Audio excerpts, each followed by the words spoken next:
When my father was just a boy, he had heard a frightening story amongst the villagers and rushed back home to confirm the story with his own father. The story was about a woman who was an healer, gifted in herbs and dreams of all kinds. But one day, Chief's daughter was beaten by a snake and died shortly after. The healer had given her a liquid substance to drink. This made the villagers turn on her. They accused her of killing the chief's daughter by feeding her poison. Although she was innocent, and it was very obvious that the chief's daughter had died as a result of the snake bite. The villagers turned a blind eye, refusing to see the truth. They tied the healer with ropes and threw her into the river. The water stirred as she was thrown into it, and she drowned to her death.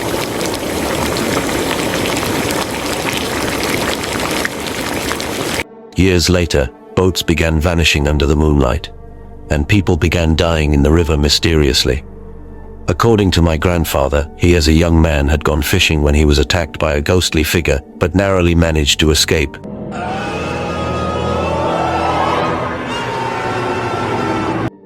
And he never dared to go close to the river again.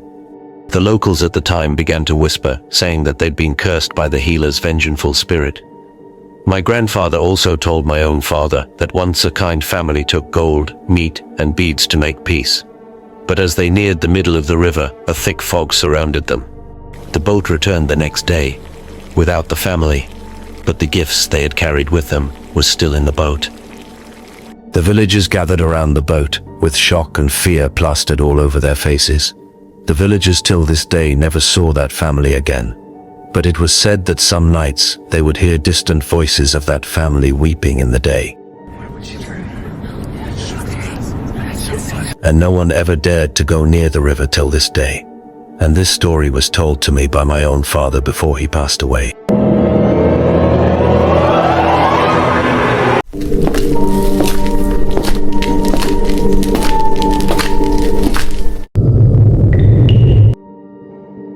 This horror story takes place in a small rural town. In the town, there was a family who had a 16-year-old daughter who was very beautiful, and her name was Nima. Nima's father had passed away from a chronic sickness, leaving her mother to raise she and her other siblings alone. Nima's father had two younger brothers who were known to be very greedy and wicked. One day an old friend of the brothers came visiting and saw Nima. Her beauty had captivated him, and he immediately made an inquiry about her from her uncles, and did not hesitate to tell them that he wished to make her his wife, knowing fully well that she was just a child. Her uncles agreed almost immediately, demanding gold bars and silk materials as dowry, and also an estate. The next day, they went to inform Nima's mother about their friend's intention of marrying her daughter. She refused at first, but when they told her about what she would be getting in return, she agreed. When she told Nima about the marriage proposal, Nima refused, stating that she had no intention of getting married at such a young age to an old man.